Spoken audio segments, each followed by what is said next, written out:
Well, hello there. No, really, don't matter. I don't know.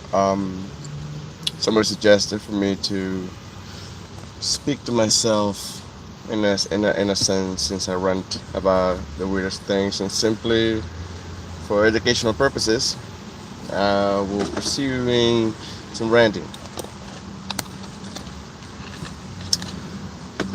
So it just occurred to me. It just occurred to me about a couple weeks ago that there was something wrong with this time era. Weird. Um, really didn't give a fuck about it, but it seems that it somehow affects me and affects everyone else. People have forgotten the many things that we're built with: some empathy, compassion, forgiveness, and ultimately uh, unconditional love. Everything's conditional nowadays, and I guess no, I'm not necessarily old-fashioned, but I come from a time when it wasn't. People were people, and there was that. Changed much. It's just our habits that led us to, you know, to be who we are today. Very, you know, how can I say this without sounding politically incorrect? Um, I guess we become too much of the I and the me, and I first, the rest can burn. You could do that. You could do that. A type of expression of oneself. That's what you choose to do, but it does not teach anything. Does not teach you anything. Um, I guess we have ourselves to blame since we put ourselves in a position which we let believe what other people tend to just believe. Like for instance, there was a philosopher named Alan Watts, and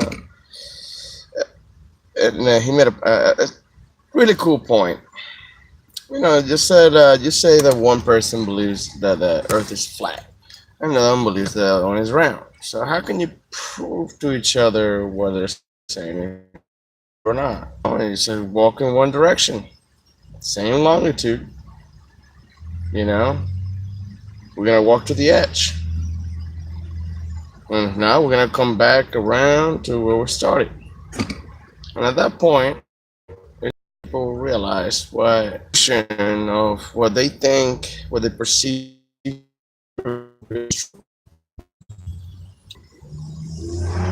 And it's very true that we cannot beat the illusion at all. People will believe whatever they want to believe. And I'm no one to change that. They have to snap out of the illusion themselves. And in Buddhism, that this world, it's the world of the illusion, of the perception of an individual. In a matter of speaking, the world is what you see it. The way that we experience what we see is through our eyes, and that's definitely a variant. 24 hours in a day, same day as always, but it's all seen different. About millions of ways different, and that depends on the individual, how they see it. So that being said, I realized that we must teach each other how to be better. Uh, but how? How can you beat delusion out of people? Um, a buddy of mine told me, asked me actually, it's like, How come aliens, if there's such things, let's play devil advocate, and let's say they do exist and they do travel full space and whatnot.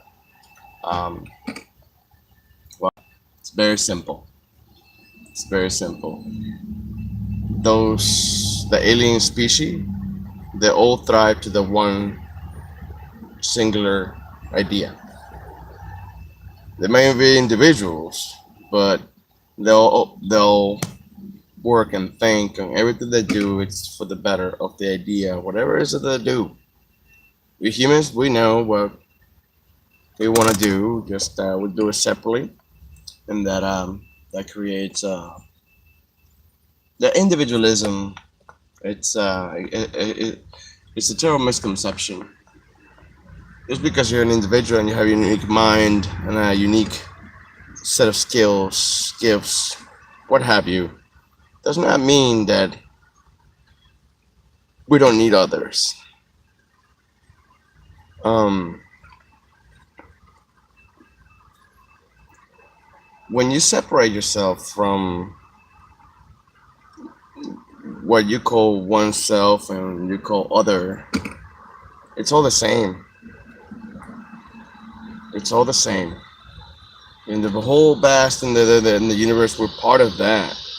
You know, which one came first, Earth or people? Some people say that we come from the stars, and we just got put here, in this habitable planet. No, I think it's all the way around. I think this planet was here, and it was the adequate. It was adequate to breed life. You know, this planet is adequate for the humans. It seems that it's also adequate for many type of diverse, you know, a life in this earth. All types, aquatic, avians, terrestrials. I mean, they're everywhere. It's awesome. Full of life, full of life. But not everything. Not everything is as it should. Plant has its purpose. A certain animal has a purpose. And what's the purpose of us?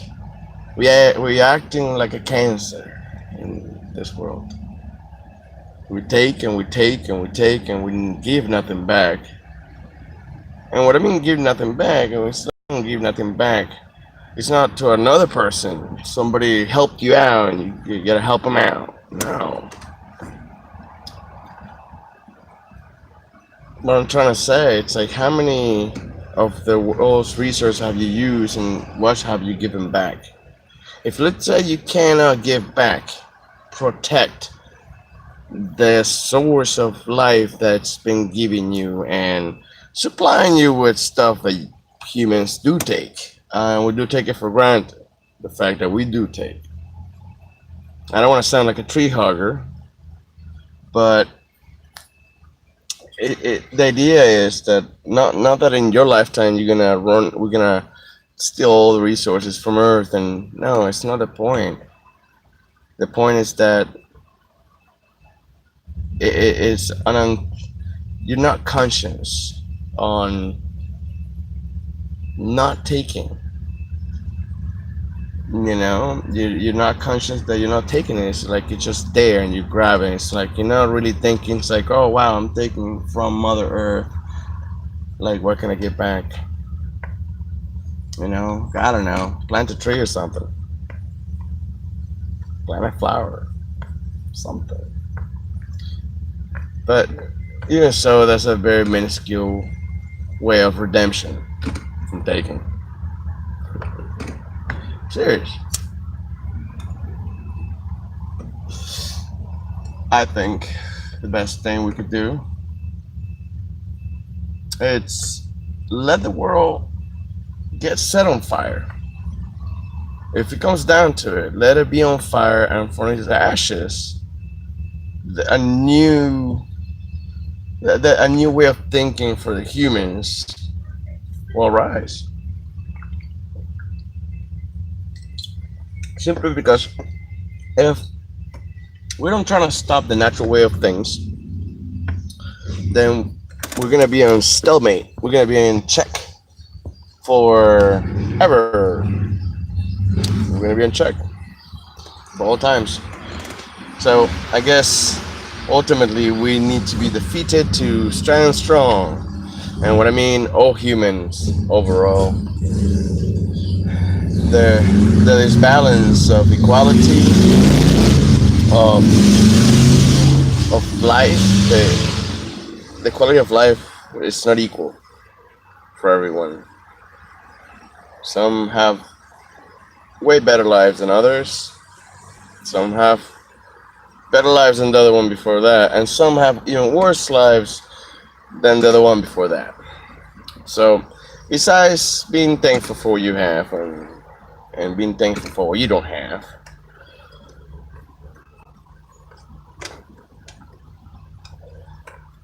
I believe that we try to calculate everything. We always try to plan the thing, plan the day, plan everything. Like for some reason, like we can predict. I mean, we humans they have the ability to predict near futures. That's what we do. Reasoning with reasoning and logic, we can predict. It's like when you drive. You're driving in the street and you see it, and you gotta try to make a left at that light, and it's green, but from far away you see this car coming. It's about the same distance as you are far away, right? As you get closer, the other car's gonna get closer, so you can predict whether to let him pass or go up after, and then you turn. We predict possible futures, and simply it's some decisions that you make. Now you cannot predict what somebody's gonna think tomorrow, or you can't predict what's in here. Even if you extremely know this person, you will never truly know. You can only predict what you're gonna do. And even so, since everything you do is applied in this world, you know, it's always ever changing. So let's say you have a plan to in years from now you're gonna go on a trip. You're gonna go for Germany for the summer. Cool, right? Within that year, you've been saving your money and you've been making all the arrangements. You just go to Germany for the summer. And next thing you know, within that year, you meet a girl. Now you fall in love with the girl. Your plans changed. Doesn't matter. It can change, sure. But the point is, you see how the prediction of time was incorrect. You did not foresaw you fall in love with it would change plans because now all of a sudden you can't go to Germany because you want to spend time with a girl, or you were going to Germany to visit some friends and you're taking your girlfriend along with you, and but that's it. Once again, it's a change of plans. You did not predict what happened in between. Even if you happen to succeed on your plan, a prediction, by taking care of the dream, watering the dream. I heard this dude. I heard this dude. Uh, Very cool. The Chinese bamboo. It takes 5 years to grow. But it's the weirdest thing. It's like it takes 5 years of you watering and mulching the soil perfect for 5 years. After 5 years, if you did it right, the bamboo will grow 90 feet tall in 5 weeks. So, and what was so cool is that the moral of that is that it takes time. It takes time for a dream to be fulfilled. You have to water and baby your dream, and make it happen. Be patient. And people get scared because they don't get the instant results. I think that we as humans we get scared. We get scared of the uncertainty of what's gonna happen, fear of the future. See, once again, I, That's what makes it so separated. I think we're slaves of both the past and the future. Hardly people live in the present. I mean, you can still like, like I gotta work. I gotta work and regular regular work. Monday to Friday, weekends off. Weekends I kick. It's all good. And that's where we're going. But I never try to. Whatever happened in the past is done. It's like I don't think about it, and whatever happened in the future, it's like I really don't care. I'm worried about what's going on right now. You know, like after work. What am I gonna do after work? Am I gonna sleep? Am I gonna chill? What am I gonna do? I'm gonna write something. Am I gonna read something? Um, I mainly, I enjoy do um, hang out with my friends and whatnot. I always like to explore the different psychologies of people. That's my main subject when I talk to my friends, my peers. Besides music and video games, or art, we always talk about exploring the reasons and the whys and their opinions of things. They're very interesting to me. They're insightful at times. For real, they're cool shit. Anyways, it's time for me to go. Thank you for listening. And this was just a rant. Bye.